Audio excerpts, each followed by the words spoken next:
नमस्ते।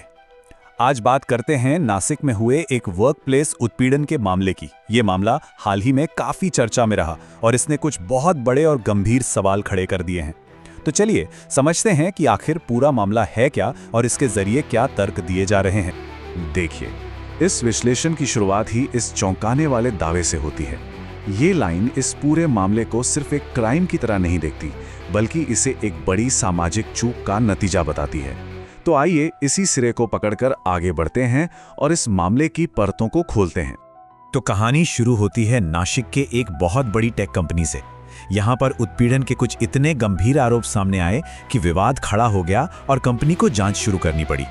पुलिस ने जो अपनी पहली रिपोर्ट यानी एफआईआर दर्ज की, उसमें 7 पुरुष टीम लीडर्स और 2 महिला सहकर्मियों के नाम थे। और हैरानी की बात यह है कि इनमें से एक एचआर डिपार्टमेंट से भी थी, जिसका काम ही ऐसी चीजों को रोकना होता है। अब बात करते हैं कि आरोप आखिर थे क्या। जो शिकायतें दर्ज हुई उनमें कहा गया कि महिला और पुरुष दोनों ही कर्मचारियों को धार्मिक और यौन तौर पर एक सोचे समझे तरीके से परेशान किया जा रहा था।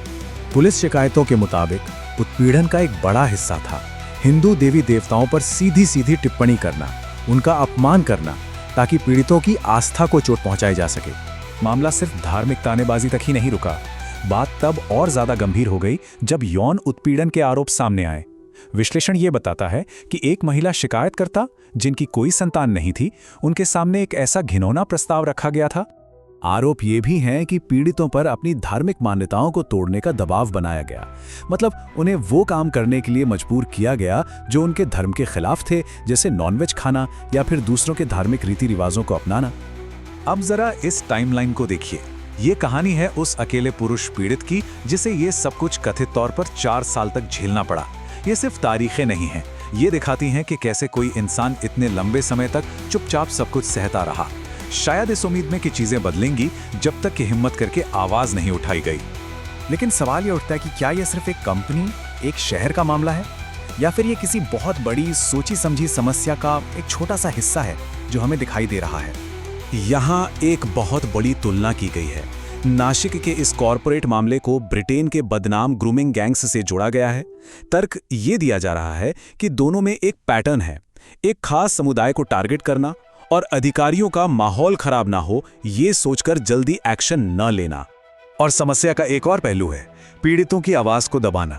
ये कहा गया है कि अक्सर ऐसी कहानियों को प्रोपेगेंडा कहकर खारिज कर दिया जाता है। इसे एक तरह की गैस लाइटिंग कहते हैं, जहां पीड़ित को ही ये महसूस कराया जाता है कि या तो उसके साथ कुछ हुआ ही नहीं या वो बात को बढ़ा चढ़ा कर बता रहा है। तो ये सब तो हुआ क्या?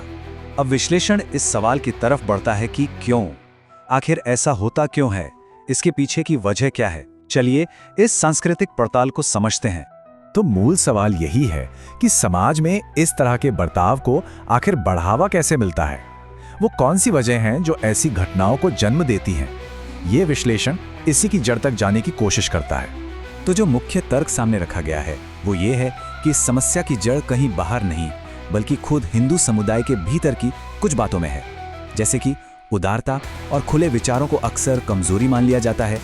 धार्मिक शिक्षा की कमी लोगों को बहकावे में आने के लिए आसान बना देती है और एक ऐसा माहौल बनाया जाता है जहां लोग अपनी ही संस्कृति को छोटा महसूस करने लगे।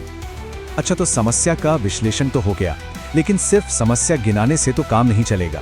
तो अब बात आती है समाधान की। इस विश्लेषण में निराशा नहीं, बल्कि एक ठोस एक्शन प्लान भी सुझाया गया है। और ये है वो 5 सूत्रीय योजना। ये कोई हिंसा या टकराव की बात नहीं करती, बल्कि एक शांत जमीनी स्तर के प्रतिरोध की बात करती है। पहला कदम, अपने धर्म, अपनी संस्कृति को खुद गहराई से जानें ताकि कोई आपको गुमराह ना कर सके। दूसरा, ये ज्ञान अपने बच्चों को दें। तीसरा, उन संस्थाओं की मदद करें जो धर्म परिवर्तन जैसी चीजों के खिलाफ काम कर रही हैं। चौथा, अपने मंदिर जो संस्कृति के केंद्र हैं उनकी रक्षा करें। और पांचवा और सबसे जरूरी, जागरूक बने और बच्चों को भी सिखाएं कि दुनिया में हर कोई अच्छा नहीं होता। और आखिर में ये पूरा विश्लेषण हमें एक बहुत ही बुनियादी और गहरे सवाल के साथ छोड़ जाता है। क्या वाकई में उदार होना, खुले विचारों का होना एक गलती है, या फिर हमारी कमजोरी कहीं और है? ये एक ऐसा सवाल है जिस पर हम सबको सोचने की जरूरत है।